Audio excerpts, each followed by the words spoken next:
Shalom Mbak Tani, puji Tuhan. Dan selamat tahun baru sekali lagi buat seluruh keluarga besar GPT Bayi Tani. Kita akhirnya memasuki tahun yang baru, di hari yang pertama di tahun yang baru ini 2023. Ya, dan puji Tuhan. Kalau di hari yang pertama ini kita akan mendengarkan firman Tuhan yang akan menjadi landasan ya tentang tema yang baru di tahun ini, yaitu tahun perjanjian baru.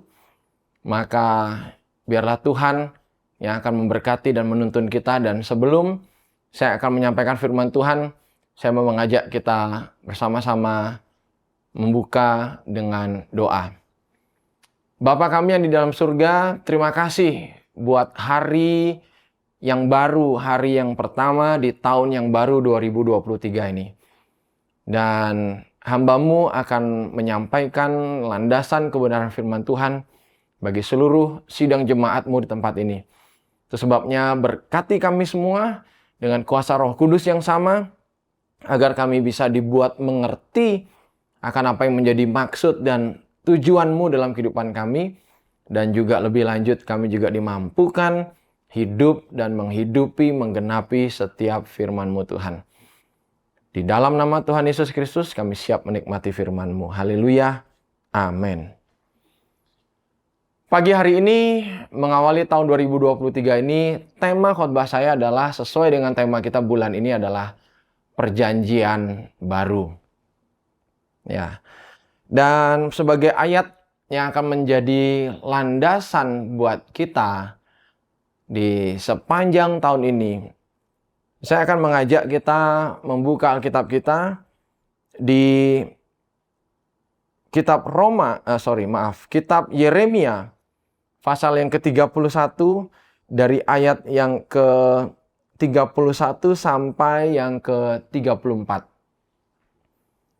Firman Tuhan demikian. Sesungguhnya akan datang waktunya, demikianlah firman Tuhan. Aku akan mengadakan perjanjian baru dengan kaum Israel dan kaum Yehuda. Bukan seperti perjanjian yang telah kuadakan dengan nenek moyang mereka pada waktu aku memegang tangan mereka untuk membawa mereka keluar dari tanah Mesir. Perjanjianku itu telah mereka ingkari. Meskipun aku menjadi Tuhan yang berkuasa atas mereka. Demikianlah firman Tuhan. Tetapi beginilah perjanjian yang kuadakan dengan kaum Israel sesudah waktu itu. Demikianlah firman Tuhan. Aku akan menaruh Tauratku dalam batin mereka dan menuliskannya dalam hati mereka. Maka aku akan menjadi Allah mereka dan mereka akan menjadi umatku. Dan tidak usah lagi orang mengajar sesamanya atau mengajar saudaranya dengan mengatakan, "Kenallah Tuhan." Sebab mereka semua, besar, kecil, akan mengenal aku. Demikianlah firman Tuhan. Sebab aku akan mengampuni kesalahan mereka dan tidak lagi mengingat dosa mereka. Puji Tuhan. Ya, firman yang kita baca ini adalah nubuatan yang disampaikan oleh Tuhan Allah sendiri kepada Nabi Yeremia. Ya, menubuatkan perjanjian yang baru, ya, yang akan diterima, yang akan dibuat oleh Tuhan Allah sendiri kepada umat pilihan Allah, ya. Dan ketika Yeremia menerima firman nubuatan ini, firman Allah ini, mereka dalam suasana pembuangan, ya, dan di dalam satu tekanan dan suatu tempat yang tidak nyaman dalam kehidupan mereka. Ya, Allah menubuatkan sesuatu yang baru yang menjadi sukacita, pengharapan bagi mereka. Dan bagi kita saat ini di era perjanjian baru, inilah yang sedang kita hidupi saat-saat ini, Pak. Tapi permasalahannya adalah banyak di antara kita hidup di era perjanjian baru, tetapi kita belum mengerti ya esensi dari perjanjian baru itu sendiri. Sehingga kenyataannya adalah kita hidup di perjanjian baru, tetapi gaya hidup kita, ya, pola hidup kita, mindset kita masih di era perjanjian lama. Itu sebabnya di ibadah yang pertama ini secara online, ya, dimanapun Bapak Ibu sidang jemaat saat ini sedang berada, bersama keluarga masing-masing, mari terima firman Tuhan ini dengan sepenuh hati, ya, karena ini akan menjadi dasar pengertian kita tentang tahun yang baru ini, yaitu perjanjian baru di dalam Tuhan. Dari tema atau ayat yang kita baca tadi, maka kita akan menemukan beberapa hal landasan dari perjanjian baru di dalam Tuhan. Yang pertama adalah, ya, apa yang menjadi dasar dari perjanjian baru ini? Ya. Dari ayat yang tadi kita baca, maka di ayat yang ke-34 dari Yeremia pasal yang ke-31, di sana dikatakan, tidak usah lagi orang mengajar sesamanya atau mengajar saudaranya dengan mengatakan, kenallah Tuhan, sebab mereka semua, besar kecil, akan mengenal aku. Demikianlah firman Tuhan.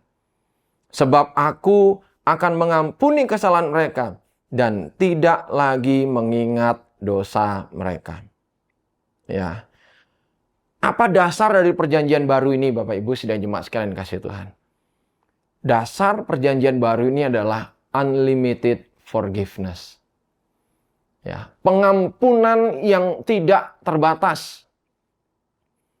Apa artinya? Pengampunan yang tidak terbatas artinya apa? Apapun keadaan, situasi, masa lalu kita, dosa-dosa yang mengikat kita di masa lalu kita, apapun itu, seberat apapun itu. Ya. Ketika kita datang ke hadapan Tuhan, maka pengampunan Tuhan yang tidak terbatas itu akan menjadi landasan fondasi kita mengikat perjanjian baru dengan Tuhan. Ya. Karena di sana dikatakan, aku akan mengampuni kesalahan mereka dan tidak lagi mengingat dosa mereka. Ya. Inilah dasar perjanjian baru kita dengan Tuhan. Di sini kita bisa mengenal bagaimana karakter Tuhan. Karakter Tuhan Allah kita, ketika Ia sudah mengampuni kesalahan kita, maka Ia tidak akan mengingat lagi dosa kita. Ya.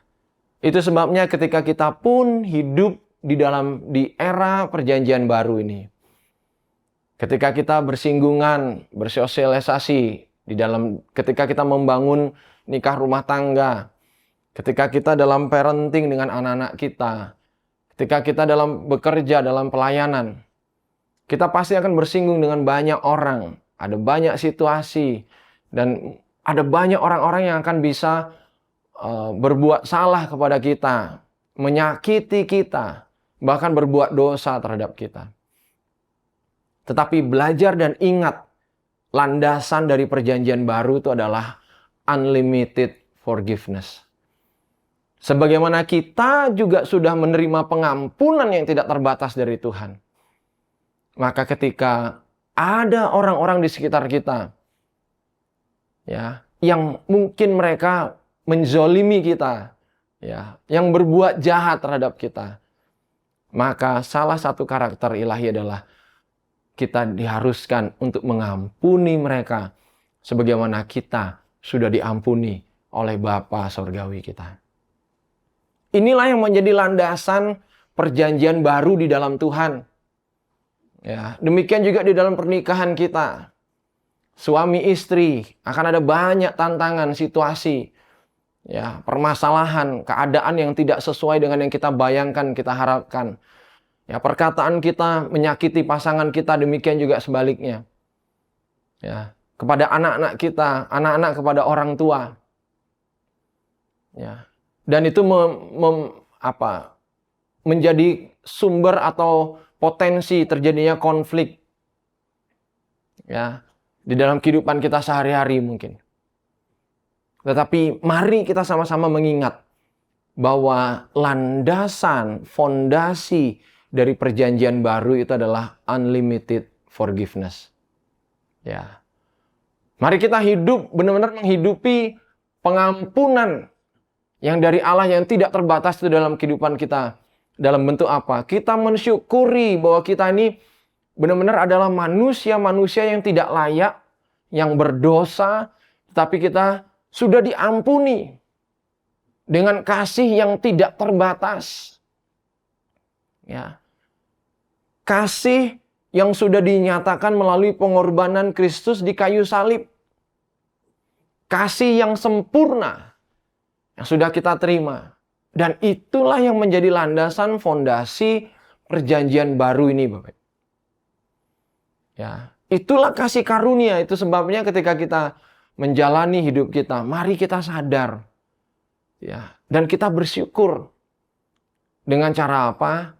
Jangan kita mengulangi kesalahan yang sama. Jangan kita hidup lagi di dosa yang lama. Semua yang sudah diampuni, sudah dilupakan oleh Tuhan. Tidak diingat-ingat lagi. Itu sebabnya mari kita move on. Move on. Ya, demikian juga ketika kita hidup dalam keluarga, dalam pelayanan, dalam pekerjaan. Ketika kita sudah mengampuni orang-orang yang berbuat salah, berbuat jahat kepada kita. Jangan kita ungkit-ungkit lagi. Ya, itu karakter dasar di dalam gaya hidup perjanjian baru ini, Bapak Ibu. Ya. Ketika kita sudah menerima pengampunan, mari kita beri pengampunan kepada orang-orang di sekitar kita. Melalui perjanjian baru ini, ketika kita percaya dan menerima perjanjian baru ini melalui Yesus Kristus, maka semua dosa-dosa yang sudah kita akui, ya, itu akan diampuni. Karena apa? Karena tersedia pengampunan yang tidak terbatas. Ya. Itu sebabnya jangan malu, jangan takut datang kepada Tuhan untuk mengakui, minta ampun atas semua dosa kita. Dan melalui hamba-hambanya. Supaya apa? Supaya ada akuntabilitas dalam kehidupan kita. Ketika kita sudah mengakui dosa kita, maka hamba-hambanya, ya, hamba-hamba Tuhan yang sudah ditunjuk, dipilih oleh Tuhan, akan menjaga, mengayomi, mengarahkan kehidupan Bapak Ibu Saudara sekalian untuk tidak kembali jatuh di dalam dosa yang sama. Ya. Itu sebabnya Raja Daud pernah menulis juga di Mazmur 103 ayat 12. Sejauh timur dari barat, demikian dijauhkannya daripada kita pelanggaran kita. Itu karakter Allah kita. Ya. Dan 1 Yohanes 1 ayat 9 firman Tuhan mengatakan, jika kita mengaku dosa kita, maka Ia adalah setia dan adil, sehingga Ia akan mengampuni segala dosa kita dan menyucikan kita dari segala kejahatan. Ketika kita sudah datang ke hadapan Tuhan melalui hamba-hambanya, ingat janji firman Tuhan ini. Ketika kita sudah mengaku dosa kita, ya, maka Allah kita itu setia dan adil. Dia tidak mungkin mengingkari janjinya sendiri. Maka Ia pasti mengampuni kita dari segala dosa kita dan menyucikan kita dari segala kejahatan. Itu sebabnya ketika kita sudah mengakui, jangan kita mau dengar omongan iblis sehingga kita terintimidasi kembali. Jangan, ingat bahwa kita sudah mengaku, artinya apa? Kita sudah menerima pengampunan dan mari melangkah terus ke depan. Ya, lain halnya kalau kita sudah mengaku tapi kemudian kita bikin dosa lagi, ya otomatis jelas ada intimidasi kembali dari iblis. Tapi kalau kita sudah mengakui dan menerima pengampunan sungguh-sungguh dan meninggalkan gaya hidup yang lama tersebut, maka kita akan pede melangkah ke depan. Karena apa? Karena janji Tuhan ini. Dia sudah mengampuni dan menyucikan kita dari segala kejahatan kita.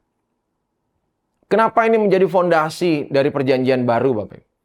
Karena tanpa pengampunan, tidak akan ada pengenalan akan Allah. Ya. Kita nggak akan bisa mengenal Allah dengan benar kalau kita masih hidup di dalam dosa. Ya. Ya, karena dosa nggak bisa bercampur dengan yang namanya kekudusan. Nggak bisa. Itu sebabnya sebelum kita datang kepada Tuhan, mengenal Tuhan Allah dengan benar, kita harus diampuni, disucikan. Ya. Sebabnya, mari memasuki tahun yang baru ini, datang kepada Tuhan. Ya. Kalau Roh Kudus mengingatkan kepada setiap kita ketika firman Tuhan ini disampaikan. Ya, ada hal-hal, ada dosa-dosa yang masih mengikat kita. Mari kita bereskan, dicabut seakar-akarnya. Datang kepada kami hamba-hamba Tuhan. Kami akan dengan senang hati melayani Bapak, Ibu, Saudara-saudari siapapun sidang jemaat sekalian. Karena apa? Karena tanpa pengampunan yang dari Tuhan, tidak akan ada pengenalan akan Allah. Karena itu adalah fondasinya. Ya. Berikutnya, ketika kita sudah diampuni dan kita mengerti ya fondasi dari perjanjian baru ini. Kemudian bagaimana sih cara kerjanya perjanjian baru ini? Ya. Sistem kerjanya itu seperti apa sih? Yeremia 31 ayat yang ke-33 mengatakan demikian. Tetapi beginilah perjanjian yang kuadakan dengan kaum Israel sesudah waktu itu. Demikianlah firman Tuhan. Aku akan menaruh Tauratku dalam batin mereka dan menuliskannya dalam hati mereka. Maka aku akan menjadi Allah mereka dan mereka akan menjadi umatku, kata Tuhan. Cara kerja perjanjian baru ini adalah inside out. Ya. Cara kerja perjanjian baru itu adalah dari dalam kemudian keluar. Berbeda dengan perjanjian lama. Perjanjian lama sifatnya dari luar ke dalam. Dengan hukum-hukum Taurat menata perilaku manusia dari luar. Ya, dengan segala macam atribut, pakaian, ornamen, segala macam. Tujuannya adalah mengatur perilaku manusia dari luarnya. Ya, tetapi hal ini sangat berbeda dengan apa yang Tuhan kerjakan di era perjanjian baru ini. Ya. Perjanjian baru yang Tuhan bikin melalui Yesus Kristus, Tuhan kita yang sudah berkorban di kayu salib. Ya, cara kerjanya adalah from inside out. Ya. Alias apa? Dimulai dari hati. Ya. Kita tahu ketika hukum Taurat pertama kali diturunkan, diberikan kepada bangsa Israel melalui Nabi Musa. Waktu itu di Gunung Sinai. Di Keluaran pasal 19 ayat yang ke-8. Di sana dikatakan, seluruh bangsa itu menjawab bersama-sama. Ya, segala yang difirmankan Tuhan akan kami lakukan. Ya. Lalu Musa pun menyampaikan jawab bangsa itu kepada Tuhan. Waktu itu umat Israel dengan antusias, dengan semangat mengatakan, semua yang difirmankan Tuhan akan kami lakukan. Semua hukum yang diberikan Tuhan akan kami kerjakan. Ya. Mereka meresponi dengan satu janji untuk taat kepada setiap perintah Tuhan. Ya. Niat mereka untuk taat itu luar biasa. Ya. Berdasarkan ayat yang kita baca tadi, kelihatan banget bahwa mereka sungguh-sungguh dengan apa yang mereka katakan. Ya, segala perintah, segala yang difirmankan Tuhan akan kami lakukan. Tapi kita tahu semua kenyataannya. Bahwa bangsa Israel gagal untuk taat. Mereka nggak berhasil menepati janji mereka kepada Tuhan. Ya. Itu faktanya. Itu kenyataannya. Sehingga 40 tahun mereka harus berputar-putar di padang gurun. Ya, sebelum mereka akan memasuki tanah perjanjian.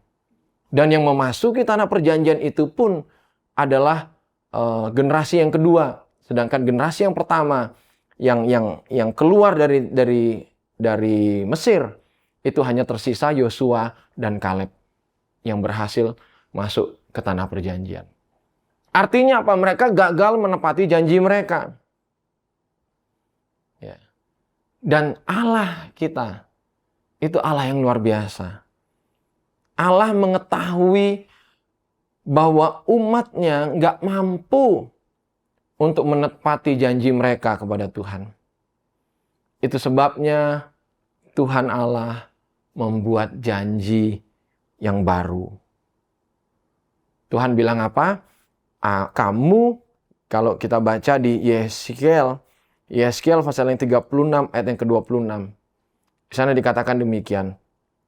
Kamu akan kuberikan hati yang baru dan roh yang baru di dalam batinmu. Dan aku akan menjauhkan dari tubuhmu hati yang keras dan kuberikan kepadamu hati yang taat. Ayat 27, rohku akan kuberikan diam di dalam batinmu. Dan aku akan membuat kamu hidup menurut segala ketetapanku. Dan tetap berpegang pada peraturan-peraturanku dan melakukannya. Ya. Demikian juga disampaikan. Diulang lagi di Ibrani pasal yang ke-8 ayat ke-10. Maka inilah perjanjian yang kuadakan dengan kaum Israel sesudah waktu itu, demikianlah firman Tuhan. Aku akan menaruh hukumku dalam akal budi mereka dan menuliskannya dalam hati mereka. Maka aku akan menjadi Allah mereka dan mereka akan menjadi umatku, kata Tuhan. Allah tahu bahwa umatnya tidak akan mungkin mampu untuk taat. Ya, itu sebabnya apa yang Allah lakukan? Allah merubah strateginya dengan cara memberikan yang namanya hati yang baru. Sehingga dengan hati yang baru itu, roh Allah ini akan bisa tinggal dan diam dan memampukan kita umatnya untuk hidup dalam ketaatan kepada setiap perintah Tuhan. Ya.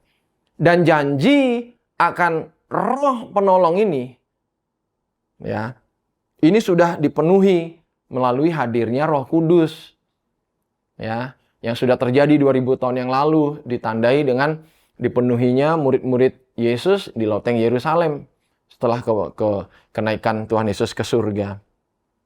Ya. Dan momen itulah menandakan lahirnya gereja Tuhan, yaitu tubuh Kristus. Ya, dari sisi leadership Bapak Ibu ya, kita bisa belajar apa yang Allah lakukan ini memiliki satu makna atau muatan nilai tentang kepemimpinan yang luar biasa. Ketika kita belum berhasil mencapai visi yang Tuhan beri buat kita, bukan visinya yang dirubah, tetapi strateginya yang kita rubah. Allah merubah strateginya. Ya. Dia mengasihi seluruh umat manusia, tetapi sadar bahwa umatnya nggak mampu untuk taat. Allah merubah strateginya dengan cara Allah menjanjikan untuk memberikan hati yang baru, sehingga roh yang baru itu akan tinggal di dalam hati manusia. Ya. Manusia nggak akan bisa menerima hukum yang baru yang dari Tuhan ini, perjanjian yang baru ini dari Tuhan, tetapi dengan hati yang lama. Ya, nggak bisa. Karena apa? Karena untuk melaksanakan hukum-hukum yang baru ini, di dalam perjanjian yang baru ini, dibutuhkan roh yang baru pula.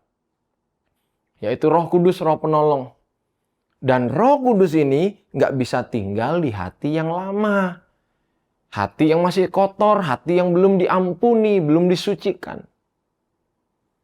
Ya. Itu sebabnya Mari undang Roh Kudus dalam hidup kita, dalam hati kita.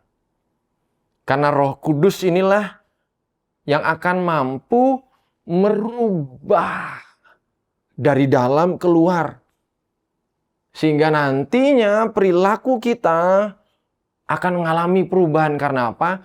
Karena mulai dari dianoia kita, dari hati nurani kita, ya, dipenuhi, diterangi oleh firman Allah, Roh Kudus akan memberikan kita pengertian.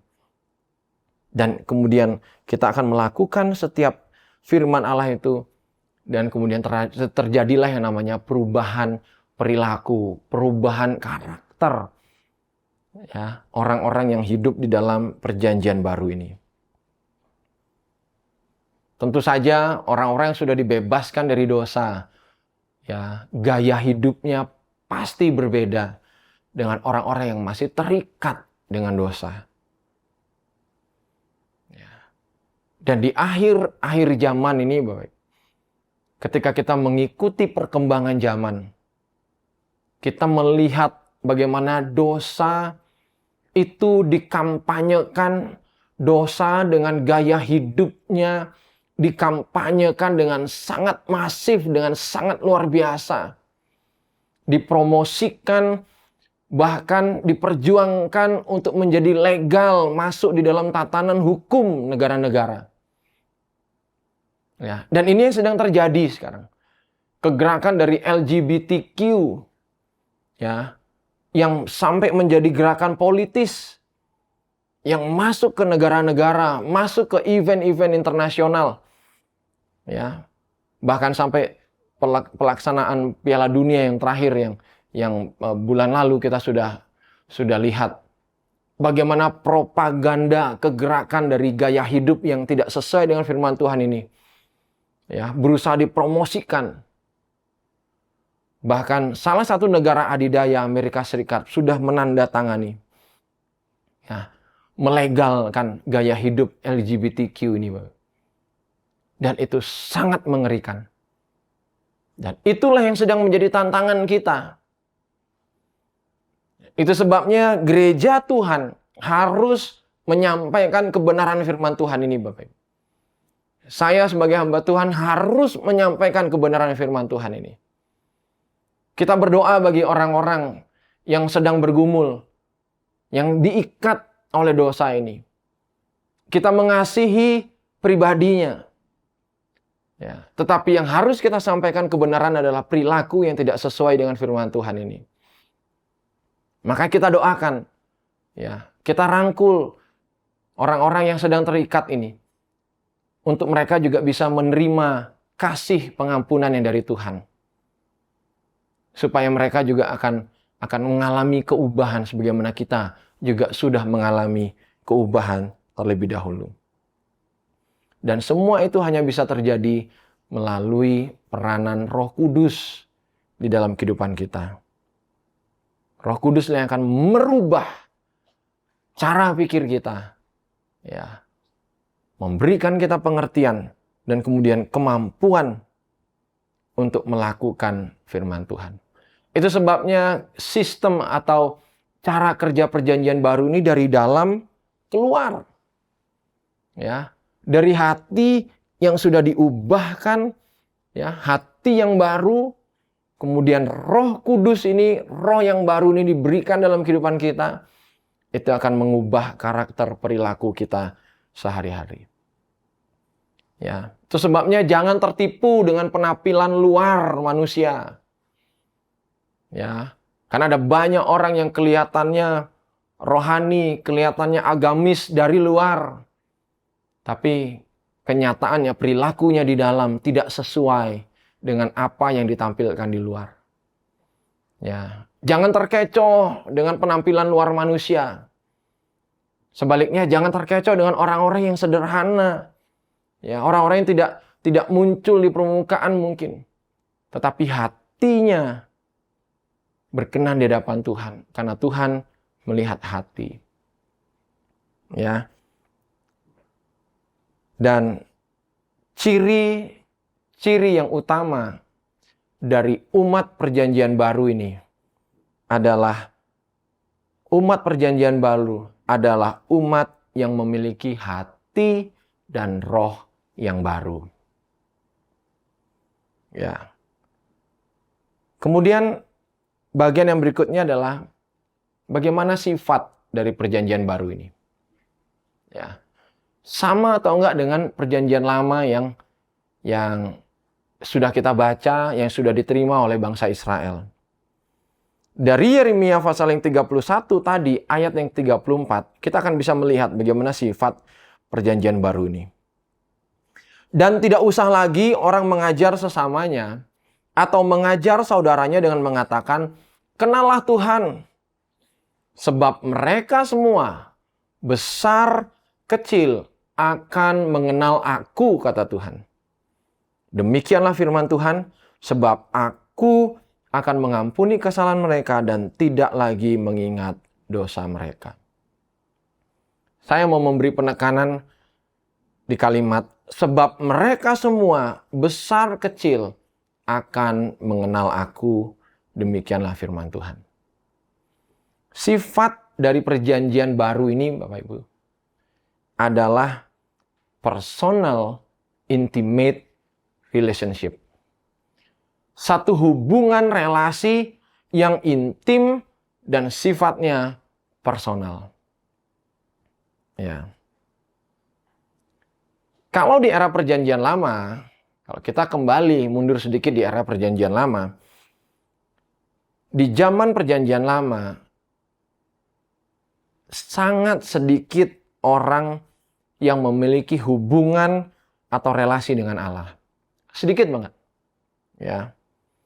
Waktu itu Allah membangun relasi hanya kepada orang-orang tertentu.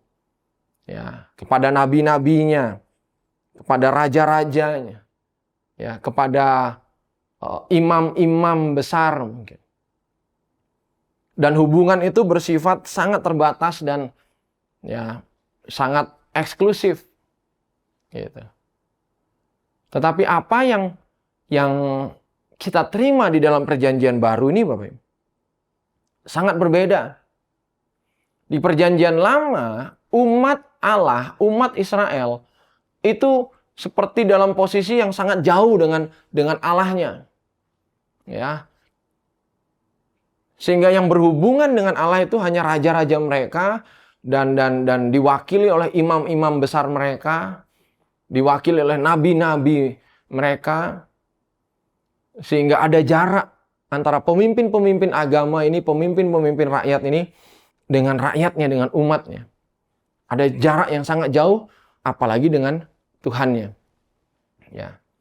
Dan itulah yang terjadi di zaman perjanjian lama. Ada jarak antara Allah dan umatnya. Ya. Sedangkan di New Covenant ini, di perjanjian yang baru ini, Bapak Ibu, itu satu keadaan yang berbeda banget. Ya. Bahwa kita nggak perlu teriak-teriak, kenallah Tuhan, kenallah Tuhan. No. Tuhan bilang, besar kecil, mereka semua akan mengenal aku. Artinya apa? Artinya, di zaman perjanjian baru ini, di perjanjian yang baru ini, semua kita punya kesempatan. Semua kita, besar maupun kecil, kaya, miskin, apapun jabatan kita. Kita punya kesempatan yang sama untuk membangun relasi yang intim dan personal dengan Tuhan kita. Melalui Tuhan Yesus Kristus. Ya. Engkau tidak harus menjadi seseorang ya terlebih dahulu untuk bisa mengenal Allah dari dekat. Ya. Enggak. Kita nggak harus jadi raja dulu. Kita nggak harus jadi pendeta dulu, jadi gembala dulu, baru bisa punya relasi yang dekat dengan Tuhan. Kita nggak perlu jadi pemimpin agama dulu. Kita nggak perlu jadi no. Semua kita, besar kecil siapapun kita punya peluang yang sama. Karena kasih karunia-Nya terbuka bagi kita semua. Itu sebabnya jangan juga sidang jemaat kemudian menjadi terkecoh. Ya. Menjadi terkecoh kemudian melihat ada hamba-hamba Tuhan, ya, yang apalagi yang ngaku-ngakunya hamba Tuhan. Ya. Kemudian punya karunia ini, punya karunia itu. Ya, kemudian kita jadinya mengkultus individu kan. Ya. Bahkan seolah-olah kita jadinya menyembah mereka, mengidolakan secara berlebihan, secara salah. Ya. Itu adalah sikap yang tidak sesuai dengan perjanjian baru yang kita hidupi. Karena apa? Karena ketika kita punya kesempatan yang sama, artinya apa? Semua kita bisa menerima dan menikmati karunia-karunia. Ya. Seiring dan sejalan dengan Roh Kudus yang dicurahkan, dilimpahkan dalam kehidupan kita semua. Ya. Itu sebabnya berhati-hatilah Bapak Ibu sidang jemaat sekalian dikasih Tuhan. Berhati-hatilah. Ya, di era perjanjian yang baru ini, yang Tuhan mau kita semua, saya pun sebagai gembala dengan Bapak Ibu sidang jemaat semua rekan-rekan, kita adalah satu keluarga, kita ada satu bagian. Ya. Bukan dalam posisi yang jarak yang jauh antara saya sebagai gembala dengan Bapak Ibu jemaat. No. Ya, sebagaimana Tuhan memakai saya, Tuhan juga bisa memakai Bapak Ibu sidang jemaat sekalian. Ya. Dan karunia yang Tuhan titipkan kepada Bapak Ibu sidang jemaat sekalian di dalam era perjanjian baru ini, sama-sama Tuhan mau untuk membesarkan pelayanan dan dipakai untuk pelayanan pekerjaan Tuhan melalui gereja Bayi Tani ini. Gitu. Ya, jadi mari kita sama-sama bergandengan tangan dengan setiap talenta karunia yang Tuhan beri dalam kehidupan kita di dalam perjanjian baru ini, untuk kita sama-sama melangkah melayani pekerjaan Tuhan yang Tuhan percayakan di keluarga besar GPT Bayi Tani ini, Bapak. Ya. Nah, sebagaimana kita juga akan berjejaring dengan gereja-gereja tetangga dengan tubuh Kristus. Jangan lupa, GPT Bayi Tani ini juga adalah bagian dari tubuh Kristus. Ya, ketika kita mengembangkan setiap karunia yang Tuhan berikan di gereja lokal kita ini, itu artinya kita juga sedang mengembangkan tubuh Kristus. Ya, itulah yang Tuhan mau, yang Tuhan inginkan dalam kehidupan kita. Tuhan memberikan kita karunia yang berbeda-beda. Tetapi percayalah, ketika Tuhan tempatkan kita di tempat yang sama, di gereja lokal kita, di GPT Bayi Tani ini, artinya, karunia yang Tuhan berikan kepada saya, kepada Bapak, Ibu, Saudara-saudari masing-masing, itu akan saling melengkapi. Sehingga pelayanan yang kita bangun ini akan semakin diperkaya. Dan akan ada semakin banyak lagi jiwa-jiwa yang akan dimenangkan. Ketika kita semua saling melengkapi, bersinergi, maka kita akan bisa melihat pekerjaan Tuhan akan semakin dahsyat luar biasa di tempat di mana kita bertumbuh, tertanam, dan bertumbuh tempat ini, di GPT Bayi Tani ini, Bapak Ibu. Puji Tuhan. Ya. Itu sebabnya ketika kita nggak ada jarak lagi antara Tuhan, kemudian antara kita dengan sesama kita di dalam pelayanan ini. Mari, yang Tuhan mau, kita benar-benar semakin bersinergi, bergandengan tangan. Karena semuanya untuk mempermuliakan nama Tuhan. Dan relevansinya dalam kehidupan kita sekarang adalah, mari, ya, terima perjanjian yang baru ini dengan sungguh-sungguh. Ya, karena Tuhan mau bekerja dengan luar biasa di dalam hidup kita, tetapi juga melalui hidup kita, supaya nama Tuhan akan semakin dipermuliakan.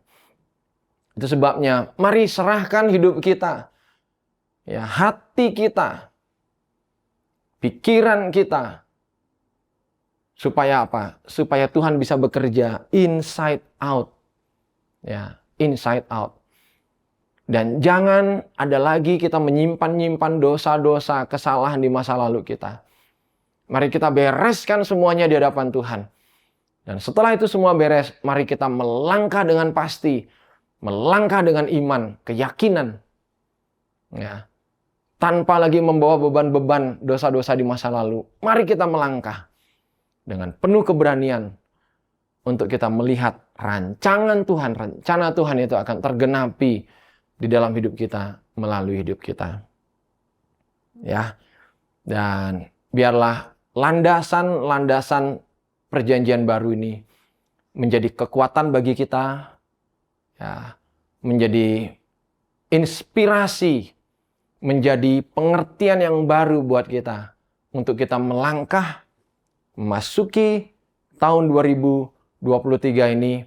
Sebagaimana saya juga sudah menyampaikan pesan menutup tahun 2022 yang lalu dan memasuki 2023 ini.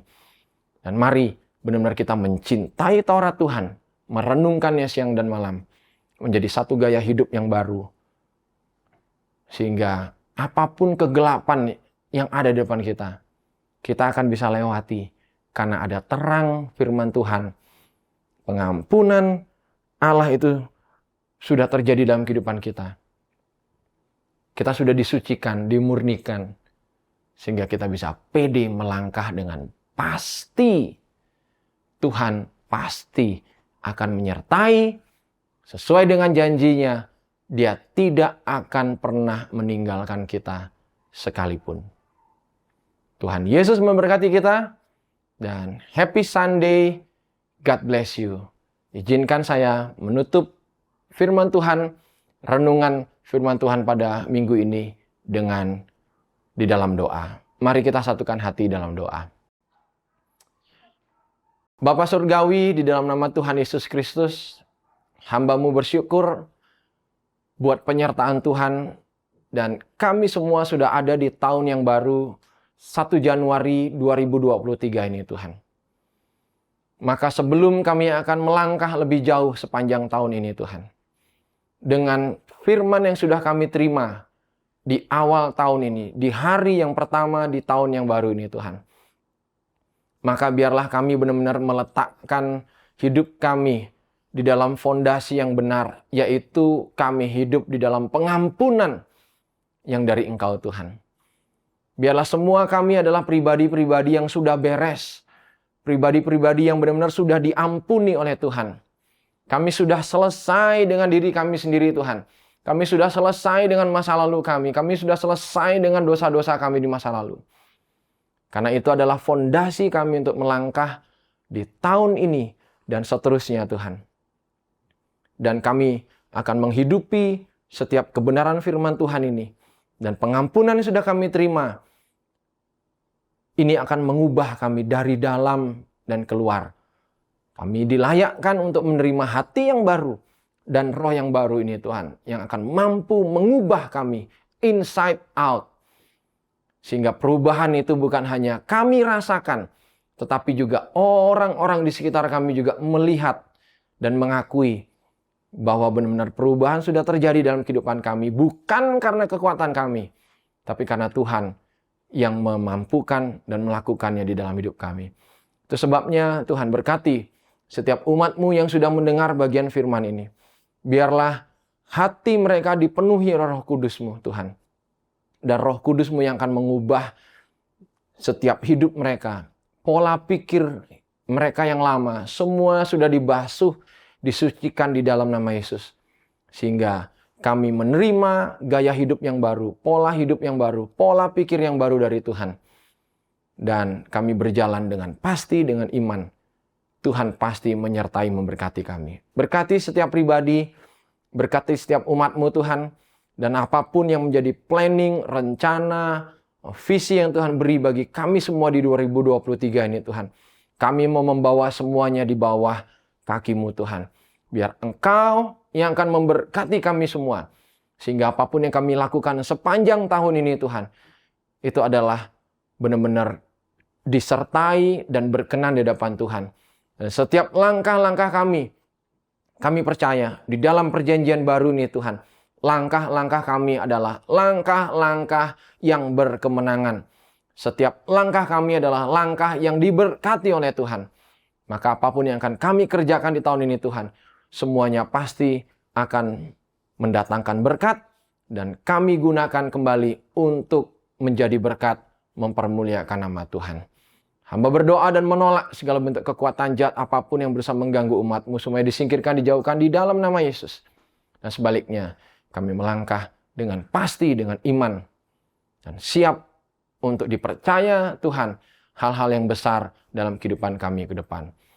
Melalui perjanjian baru ini Tuhan, ada hal-hal yang baru akan Tuhan berikan, bukan hanya pengertian, tetapi kepercayaan, tanggung jawab, semua yang baru Tuhan akan berikan, tambahkan dalam kehidupan kami Tuhan. Terima kasih Bapa, terima kasih. Datanglah kerajaan-Mu Tuhan, jadilah kehendak-Mu di bumi seperti di surga, dalam kehidupan kami, dalam nikah rumah tangga, keluarga kami, dalam anak-anak kami, dalam semua yang kami kerjakan, dalam pelayanan kami.